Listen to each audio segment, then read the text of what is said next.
Welcome back, everyone, to another episode of Susan Lopresti Wellness, Mind, Body, and Soul, the podcast where we explore the highs, the lows, and everything in between when it comes to a woman's life, her health, and all aspects of navigating the midlife landscape.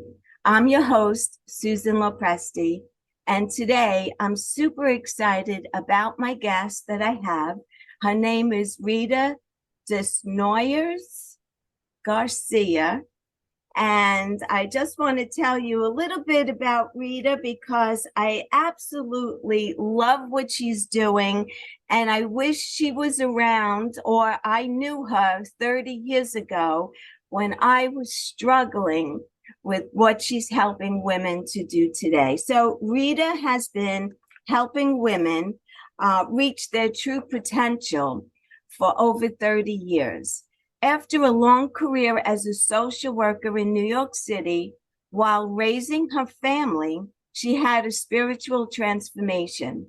She is now a spiritual teacher, speaker, life coach for stressed out professional moms, as well as a comedian, a musician, and the author of 3 books, Extraordinary Abundance, Outside of the Box Love Experiments, and the Self-Compassion Project, and the creator of the Forest Meditations. Rita, thank you so much for being here with me today. One of the first questions I want to ask you is tell me about your spiritual transformation. What was that all about? I just want to say first, thank you so much for this opportunity, Susan. I really enjoyed speaking with you in the past, and I'm excited to do this conversation today. So thank you for this opportunity to share. Thank you for coming. Oh, of course. So my spiritual transformation, spiritual transformations kind of have stops and starts, if you will, like across. I feel like I've had little transformations along my life, but the big one that started me on this work was when I was a mom of 3 young children. So I had 3 children, 4 and under. So I basically had like a little preschool in my house. And I wasn't busy enough, apparently. So I decided to start a health and wellness business on the phone. I was selling health and wellness products that I really loved. And I was trying to figure out how to market them on the phone. And I was taking a course. I was literally nursing my youngest while I was taking classes. And sometimes I'd had a toddler on my knee while I was on the phone. And it was right at the time where online marketing was a kind of a new thing. Yes. So if you can imagine that time, we weren't constantly on the computer all the time. What year was that around? 2000, 2008, 2009. Oh, okay. Where it was like people weren't online as much as they are today. Yes. And so I was doing this business and I thought I was having a good time with it. I really had dreams of retiring my husband because he worked really long hours and I wanted him to be around more. And I thought, yeah, if I could make $1 million and retire my husband, this will be great. So that was the idea I had in my mind. And I was sticking to it. And I was not having a good time. I didn't know I wasn't having a good time. I just knew that things were happening to my body. Like I developed a cough. When you're selling health and wellness products, the last thing you want to have is a cough because it doesn't really, give a lot of confidence to the person on the other end of the phone that the health and wellness is, if you don't have it, right? So that happened. I remember I pulled a muscle in my tongue at one point. Like my body was like, stop, what are you doing? This is not for you. And I was just like going. And my husband would even ask me, are you having fun with this? And I'd be like, oh, I'm having a ball. But I wasn't.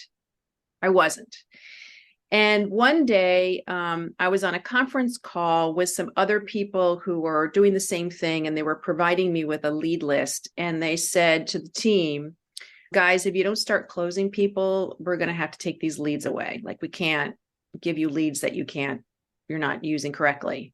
And I remember muting the phone and I started crying. And because I thought, oh my God, my dream is slipping away. I don't know if I can really do this. I'm a failure.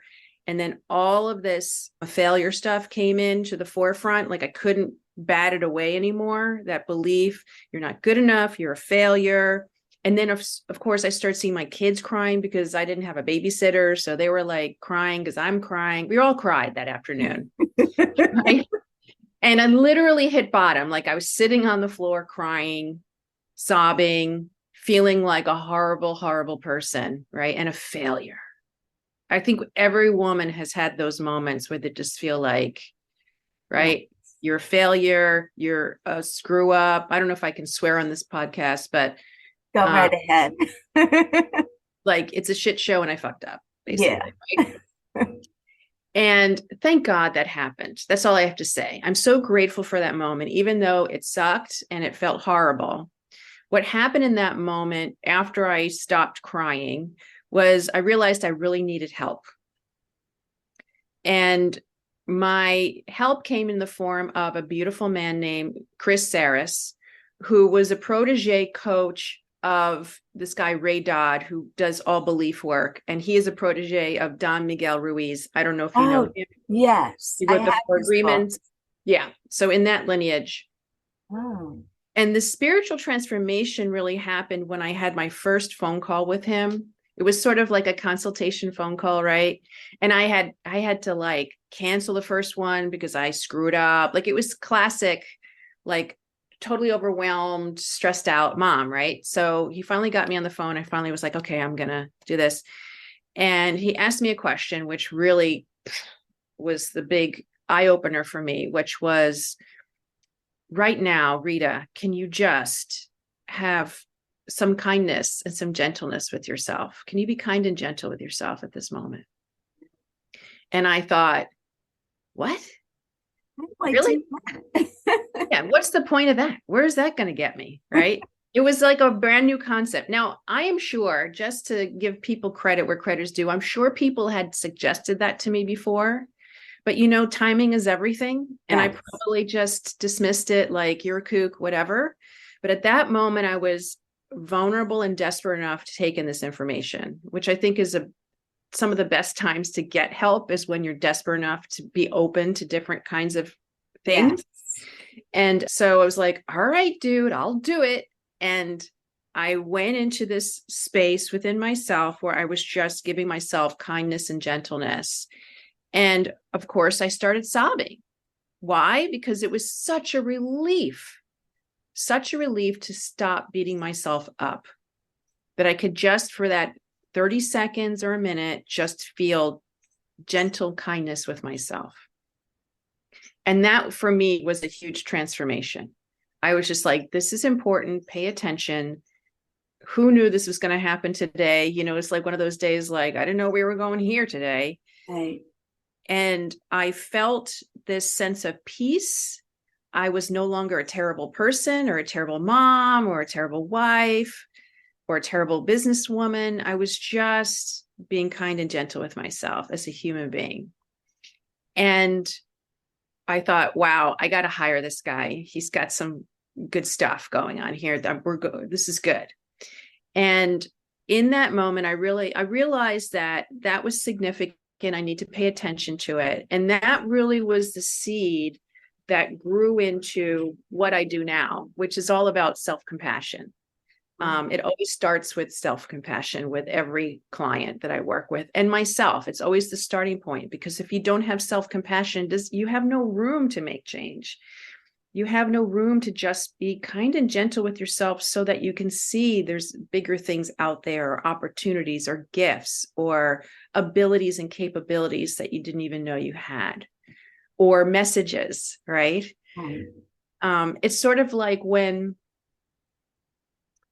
you feel sick and you kind of get scared and you decide to make an appointment either with a health practitioner or a doctor or something. And then by the time you get to the appointment, usually you feel a little better.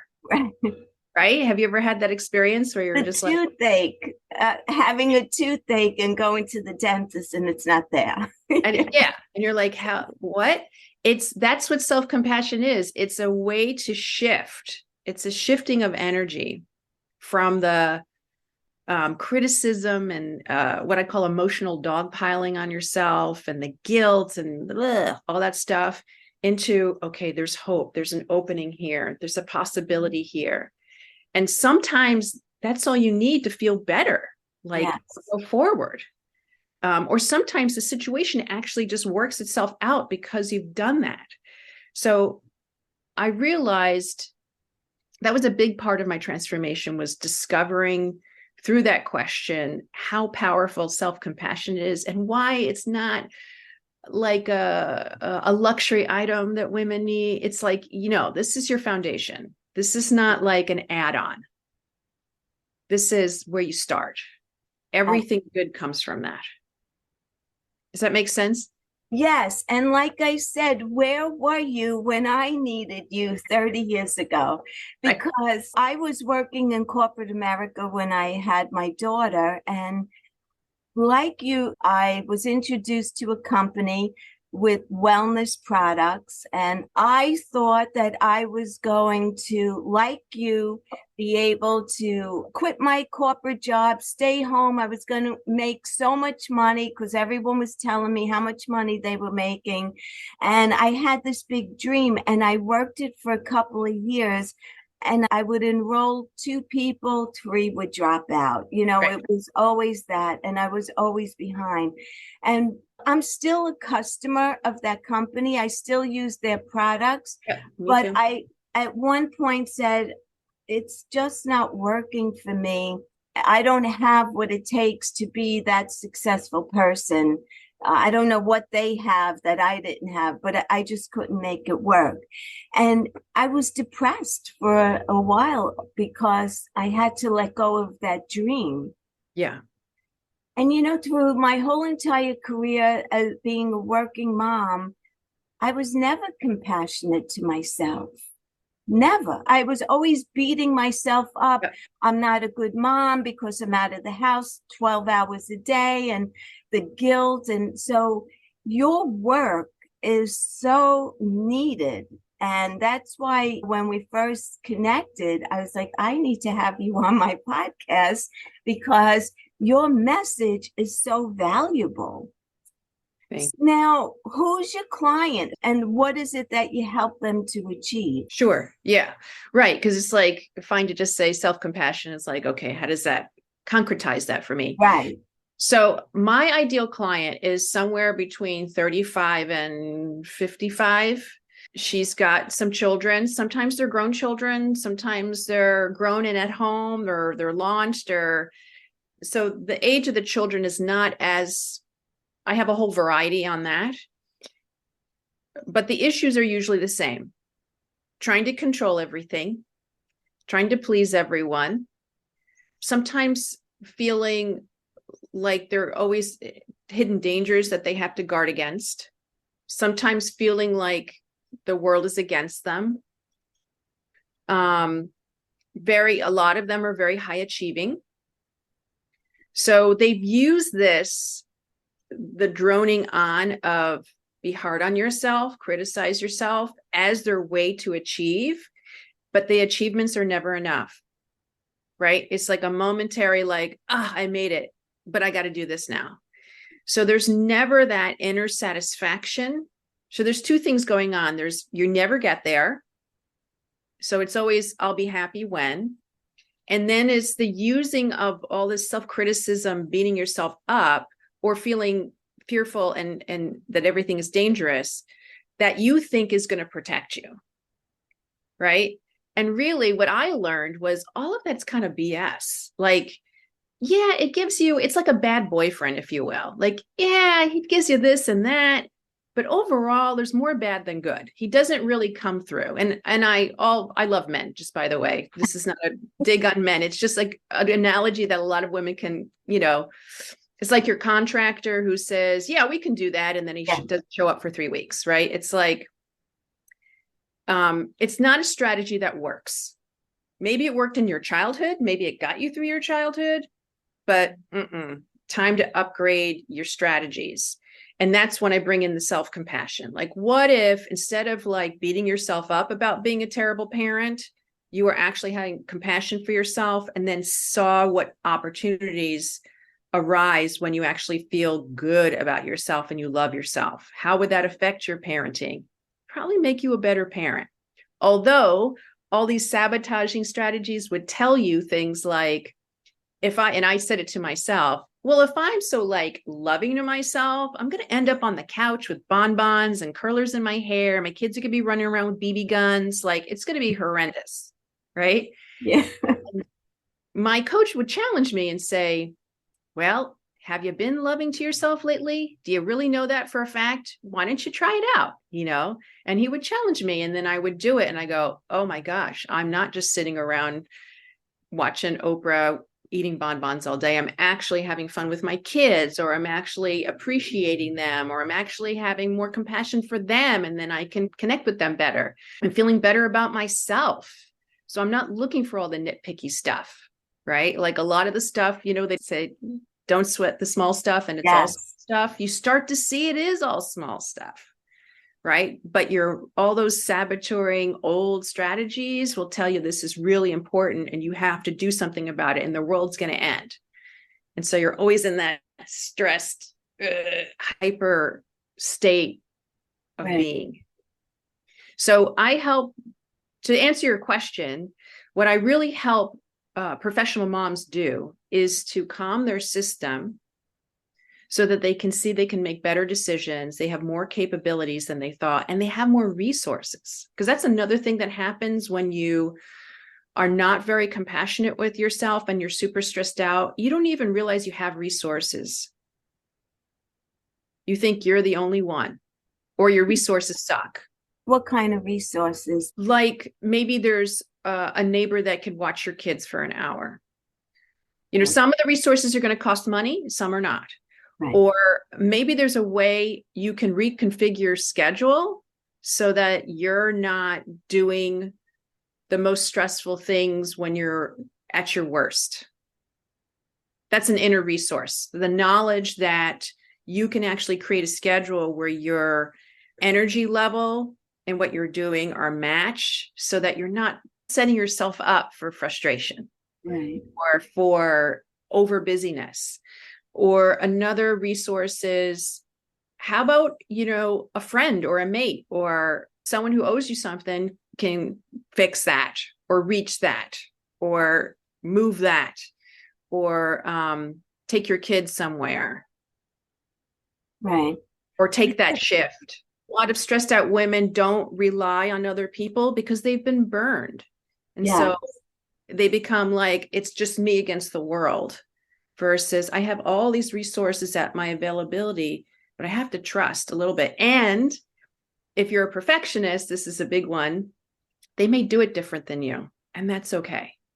Right. I could only put myself in those shoes because I remember it so well.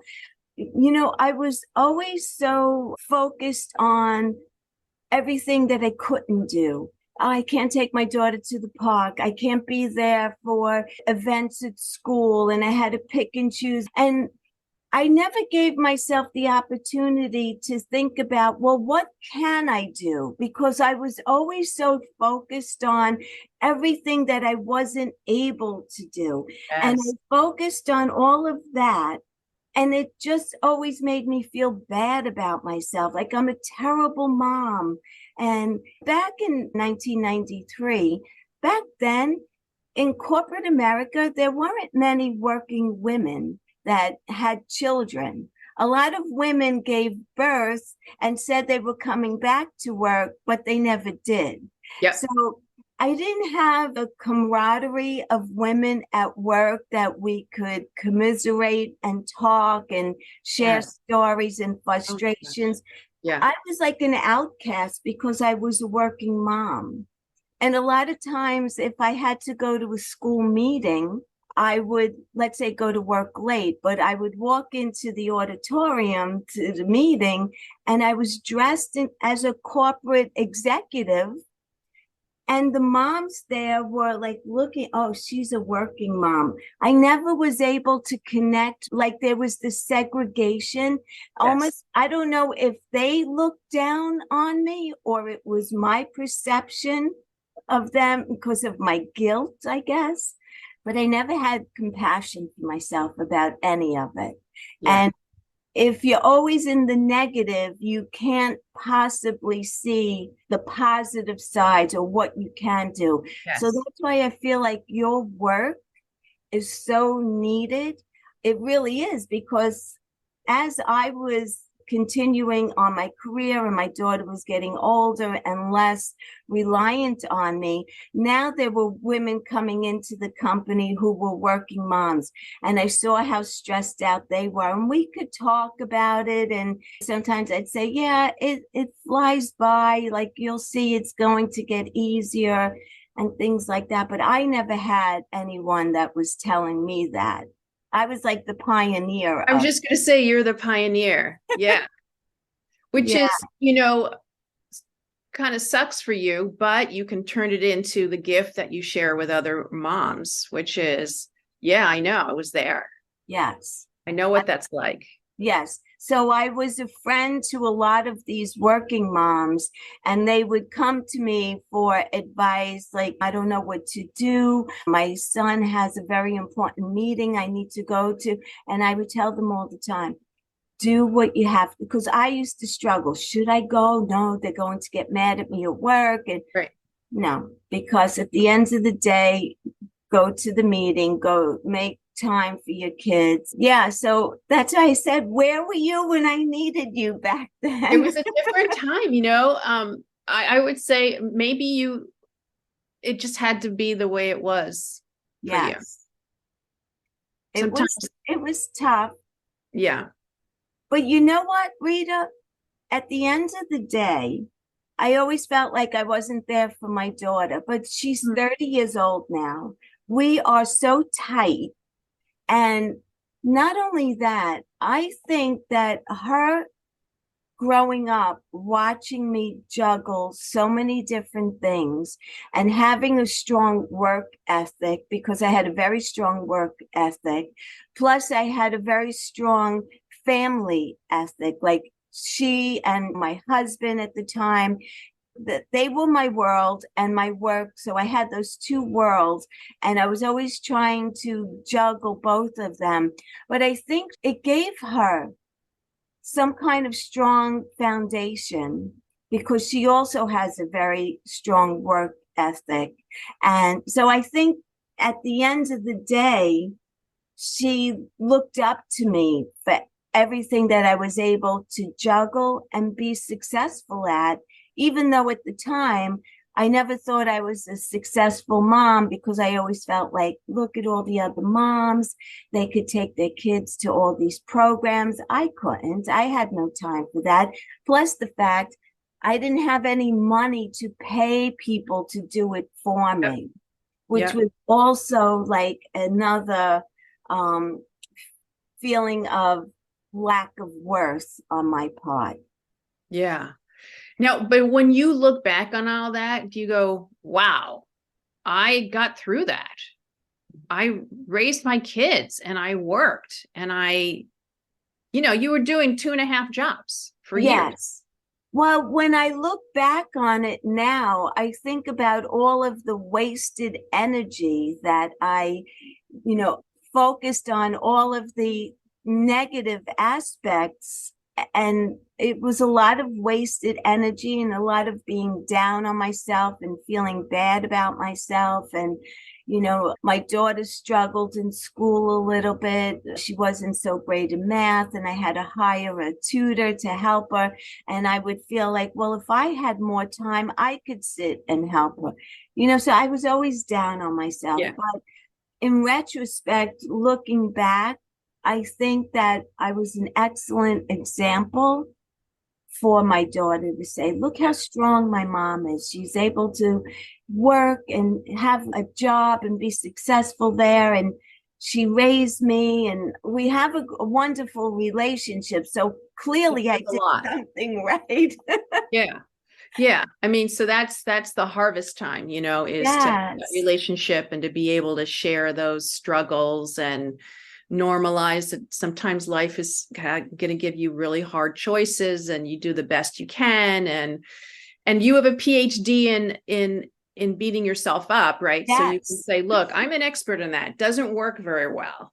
So take it from me. You want a PhD in something else. Maybe it's Right. in loving yourself or honoring yourself or saying this may be the wrong decision. I'll know soon and I can change my mind. Or what's the gift and opportunity in this problem? Right.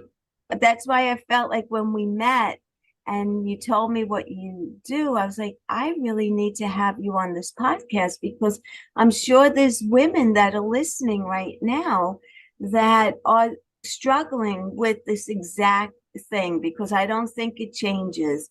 I worked there for 27 years and I worked with women who were juggling a career and had 3 children, and they were all in different stages of life. And I would sit back and say, I thought I had it rough. Look at them, because one is a lot easier than 3, right? Because Yeah. they all I have mean, 1 is a different, game changer. 3 is, yes, I definitely yeah, felt like it changed. The game went to the next level because you're not yes, doing man on man anymore. You're doing zone. Yeah. yeah. Yeah. Because you have 3 kids and they all have different needs and Yep. different wants. And now you're juggling even more, plus trying to hold down a job and be a good wife on top of it, Yep. right? Can't Yep. forget about the husband. Yeah. Well, that's one of the reasons I do what I do, because there's so many spinning plates. And when you're feeling terrible about yourself, you're always worried about one plate falling, because then that would confirm your most fearful thought about yourself, which is that you're not enough, or you're not lovable, or you're not deserving, or you're a failure. So yeah, it's amazing what we do when we feel so poorly about ourselves. It's also amazing because as women, we're always the nurturers and we're always caring for someone. For example, my daughter, my mom now, because aging parents, right? So Yep. now you have your parents, you Sandwich need to take generation. care of Yep. them. And you, like I said, your spouse, and you leave no room in your Yep. life to take care of yourself and do the things that make you happy. Yep. What brings you joy? Oh, I don't have time for any of that. I have to come home. I have to help my children. I have to cook. I have to clean my house. You leave no time for yourself. And I think the message really is what they say when you're on an airplane. And if there's Yep. an Just gonna say emergency, that. Yep. take the oxygen for yourself first before you give it to Yes. your children. We don't follow that. And women need to start taking care of themselves first Yes.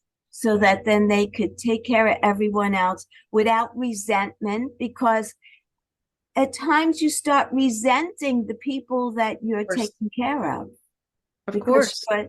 they're depleting you of everything that you have and you have nothing left for yourself. So I And really feel like that's the important message here. absolutely. And guess what? That affects your health. It Yes. affects your capacity, your energy, your physical health. Diseases, your immunity is all affected by these emotions when they are constantly pumping, all those chemicals pumping through you all the time. Your body has to react to that. That's what it does. So yeah, it's not like I said before, it's not a luxury item. It's not an add-on. It's foundational. Yes. I'm glad you brought that up about health because I was always sick back then. Yep. I was always sick. I would get stomach viruses all the time. I would get the flu all the time, and I used to take the flu shot. Now I don't take the flu shot, and I never get the flu. Yep. I used to get vertigo a lot, migraine headaches as Yep. well, because the stress that I was under. Yep. Commuting into Manhattan on the Long Yep. Island Railroad, the train would break down. I was late for work. Now I'm worried. My boss is going to be mad. I'm coming Yep. in at 10 o'clock. The stress was unbelievable, and I was always sick. Yeah. Colds, sore throat, you Yeah. name it. Yeah, your immunity gets really affected by all those things. And I had a lot of the same, and I was at home working, but at home, and I got sick all the time. And guess what, Susan? It was not just stress, it was a belief. And the belief was the only way that I can take a rest is if I'm sick. Maybe I believed that subconsciously and didn't know it. I didn't realize it till I was with my coach, and I said, I kind of slipped out of my mouth like a Freudian slip. It was sort of like, well, at least I can get some rest. This is sometimes it's the only way I can get rest. And he went, whoa, whoa, whoa, whoa, what? And I said, yeah, when I'm sick, it's legit. It's legit. You can get rest when you're sick. Right. And he said, Rita, do you realize what you're saying right now? What you're saying is, I have to get sick in order to rest. Do you think maybe you're getting sick a lot because you need to rest, but you've made this condition on yourself that it only happens when you're sick? And I was like, oh, I never thought of that before. Right. That was just reality. It's only legitimate when you're sick. He's like, you better start resting when you're not sick so that you don't have to become sick to rest. Wow. And it's probably like a subconscious. Yes, very subconscious. It came out of my mouth at that moment. Right. But it wasn't something like I said out loud all the time. Right. Or paid attention to. We really actually do say our beliefs all the time. Right. If you ever find yourself talking to someone else, I noticed it, especially with other people. They would tell me a story and I'd be like, belief, belief, belief, belief. I wouldn't say that to them, but I'd be thinking, wow, they have some major beliefs about stuff, about how life works, who they are, who their relationships are, what that all means, how much money is possible, what's possible for them, the relationship with their kids. It's like on display when you see it. It's like when you start seeing it, you can't unsee it. And then you realize, I do that too. Yes. These are all just beliefs. They're not reality. Right. That's a big part also of the work I do is let's look at these beliefs that you're holding on to and see if we can revise them because they're not helping you right now. So you take on a client like that. What's one of the first things that you get them started on to start changing their beliefs? So one of the first things I do, like a discovery call, right? Where you're kind of assessing where they're at, what they want to work on, what's most important for them to work on. So it's sometimes establishing what's the problem, why are you coming here? What do you want to resolve? And then we look at that, and usually sort of like an overarching treatment or prescription would be to start writing things down, like a journal, start getting them out and onto paper. Let's work at some sort of ritual that you can do for yourself so you can take care of yourself. Because a lot of the women that I work with never do anything for themselves. Just like you said, they never put that oxygen mask on. So we start doing little things that they can add, like little micro atomic habits, if you will, that James Clear book, Atomic Habits, just little habits they can do. And then we start chipping away at the problem. Like, what's the problem under the problem? Because usually it's not just, my kid won't clean up his room. It makes me angry. Like, all right, what's underneath that? Right? Because it's not the messy room. Right. Stuff underneath that. What it says about your kid respecting you, or what it says about your parenting, or what it says about how people will look at you, or whatever it is. We try to get to those core beliefs about ourselves pretty quickly. And I have like different ways of doing that are very simple. Just like keep asking, what's the meaning behind this? What's the meaning behind that? What's the meaning behind? You hit bottom at some point, and it's usually, I'm not enough. I'm a failure. I don't deserve this. I'm unlovable. I will be abandoned. Usually somewhere in that vicinity. And then I start just asking them to notice where they see that in their lives.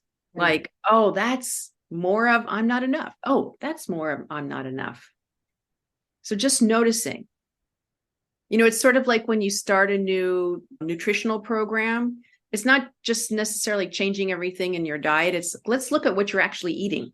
Yes. What are you actually eating? And how does it really taste? Right. And then you slowly start making adjustments.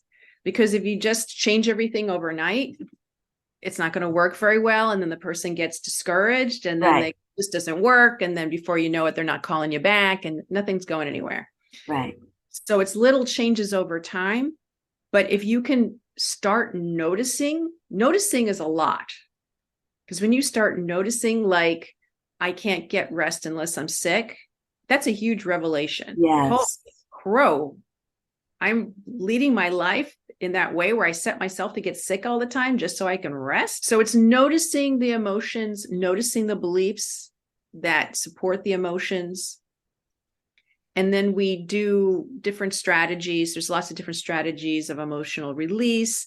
I'm doing a free workshop next week where I'm showing them like a 3-step process about what to do when you're really stressed and you're about to yell at your kids, or you are yelling at your kids, or you're yelling at yourself, like how to redirect that into an opportunity to connect with yourself more. So it's usually we have a conversation about what they really want, why they really want it. Like, why is it important to them? Because it's going to take some work to get there. And if we don't even know why we want to change, we're much more likely to quit. Rita, for anyone who's on here listening, who's interested in that workshop, how would they sign up for that? Well, I could give you a link, but it's basically on my site, becomingawake.com, under events. So if you hit events, it'll bring you down, and it's just called 3 Simple Steps for Less Yelling and More Fun with Your Family. Okay. It's from 1 to 2 Eastern, just on Zoom like this. Right. And I'm going to go over these. We're going to do the exercise together, and then we come up with a way that you can integrate it into your life. And then, of course, I talk about other things they can do with me if they want to. Okay. But the main chunk is this process, which I've used from, pretty much the beginning of working with my coach. And it's kind of the fundamentals of my book, The Self-Compassion Project. So I found it helps so much because it gets you out of what the outside is doing, and it makes you go internally. That's where you have your power. Right. You can't control the outside, but you can do a lot on the inside. Yes. Back then, I had no clue about any of this. And honestly, maybe I just didn't know where to look for help or even realize that there was help out there, because I was always down. I was depressed. I always felt sad. I would walk to the train station in the morning, the tears were rolling down Yep. my eyes. I Yep. was sleep deprived. I was just down on myself from every which way. And I think that your work is just so important, and it really would make a woman's life so much easier to realize that there's a whole different way of viewing this whole entire process. Absolutely. And I had none of those tools at the No, time. you didn't. I No. remember there was a movie, I think it was in the 90s, Broadcast News. Remember that movie, Broadcast News, with No. Holly Hunter, John Hurt? There's this one scene. So she's a news producer, high-powered, high-achieving woman, news producer. And one of the scenes is every day she takes 10 minutes and she just sobs. She just sobs. And then she cleans herself up and she goes to work. And I'm like, what the heck is that? That you're in this situation that's so stressful, that you're so disconnected from yourself, that you give yourself like a little time. That's good, a little time to have your emotions, but that's it. Then you're cut off from all of it. And that's not how we work as human beings. No. But that was the 90s, right? The 80s, Yes. and 90s. The 80s were the big, you had to be, Yes. big, broad shoulders, right? It was when women were still trying to think, we're still in the mindset of, in order to be successful, I have to be like a man. Yes. And it was a man's world back then. Yes. And maybe that was the right attitude to have at that time. Maybe Yes. that's perfect. It got you through that. But just like your childhood strategies, I call them old pajamas. They were great when you were little. They were nice and fluffy and you loved them, but you can't even get them over your foot now. So Right. They're not very functional. They're not functioning very well. You kind of come up with new strategies. And Yeah. I think this age also, this era that we're going through as a planetary shifting, made this more available. There weren't a lot of coaches. No. Coaching is something relatively new. Yes. Oh, well, in the 90s, I didn't even know that there were life coaches or I didn't any. know either. Yeah. Yeah. I would never think to even look for one or anything. Like I had no clue. I thought I was just alone in my world because, like I said, there were all these stay-at-home moms at school that were picking up their Yes. children, and I felt like an outcast because Yeah. I couldn't even take my daughter to school in the morning because I had to be on a train at 7:35. So I had a woman who used to walk my daughter to school every You day made and it pick her work. up Yeah. after school. I Yeah. couldn't even do that, which, all of it. I just felt bad about Yeah. myself. And then, of course, that transitioned over to my husband at the time because I always felt like, well, if he was making more money, I would be able to stay at home. So now I was resenting him Yeah. as well because, he couldn't provide and he needed me to help keep a roof over our head. Yeah. And so then that started a whole different, that's a topic for another day for That's right. sure. But yeah, so I always was making him feel bad because he would see how stressed out I was, how I was always, down and crying and the tears and the meltdowns. And so it was really difficult. Yeah, it sounds.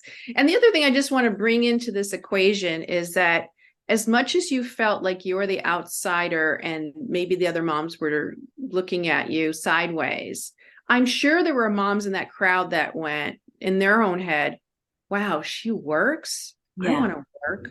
I don't Yeah. want to stay. And maybe I'm not doing enough staying at home with my kids. I want my own thing. Right. So there could be people that were envious of you, you know. I think that women do that a lot, unfortunately, is like judging and being envious of each other instead of just supporting each other. So it's like you're doing it wrong if you're working full time. You're doing it wrong if you're working half time. You're doing it wrong if you're staying home with your kids full time. You should be you're in that it's never good. It's never good enough thing. That concept that you just said that other women could have been looking at me, feel that never crossed my mind. Right. Of The course. only thing I thought that they were thinking was, oh, look at her, she's going to work. Like, what kind of mom is she? That it Right. just, yeah, Yeah. And made that me feel there might worse have for been, them. yeah, there might have been women saying those things to themselves, but it sounds like a lot of it was self-generated. Yes, without a doubt, without a doubt. Yeah. We all have done it. I've done it, of Yes. course. So, in closing, for any woman that's on here listening, what would be one piece of advice that you would offer someone who's saying, "Yeah, that sounds just like me"? What would you tell them? I would say look for opportunities to have compassion for yourself. Notice where you're not, where maybe you could feel the criticism or someone says something negative and you go, yeah, I'm an idiot or whatever. People do this all the time, right? Oh, I'm such an idiot. I'm stupid. I messed that up. It's, women do that all the time. Notice it and then go, okay, how can I be compassionate with myself right now? And it could be, I'm just going to close my eyes and take a breath and just slow down my system. That's compassion. It could be I'm going to take a walk, or I'm going to go in the backyard and touch a tree, or I'm just going to feel what I'm feeling without trying to distract myself from it so that I can process my feeling. So I can just feel it in my body and process it and maybe have a good cry. That can be a way to have compassion for yourself. I love that. Now, in your coaching programs, do you do individual coaching only, or do you have like So groups? starting September 20th, I'm doing a group program called The Season of Freedom. And it's all about how to find freedom in something that you feel trapped in. Oh, So it could be the way you do your parenting, or it could be your job or your career or your business. It could be your marriage, whatever it is. So that's a group program that I'm doing. And I do those periodically. This one's brand new. And then I also do individual work. Okay. And One-on-one. I will put all of the links in the show notes so our listeners could go and check you out and maybe get involved in one of your programs. Your books are available on Amazon, I would assume. Yep. Amazon, Barnes and Noble, I believe, Goodreads. Yeah. Okay. And my site. I think I want to read that self-compassion book that I'm looking at on your Awesome. shelf right there. Yeah, Because you can get it in a PDF form if you want. So you can just on Kindle, you mean? I believe Kindle, yes. On Amazon, there's a Kindle. Okay. Yeah. That's great. Rita, thank you so much for being here today. I really appreciate this talk. I know that there are listeners out there that this resonates with them. And I hope it puts a little bit of an idea into their heads to say, yes, I am not self-compassionate. I'm compassionate for everybody else that I take care of, my boss, my children, my spouse, my aging parents, whoever else. I need to give a little bit of that to myself. And I believe first to yourself before you give it to anybody else. You agree? I agree. 100%. Great. Thank you, Rita. I appreciate it. Okay. We'll talk soon.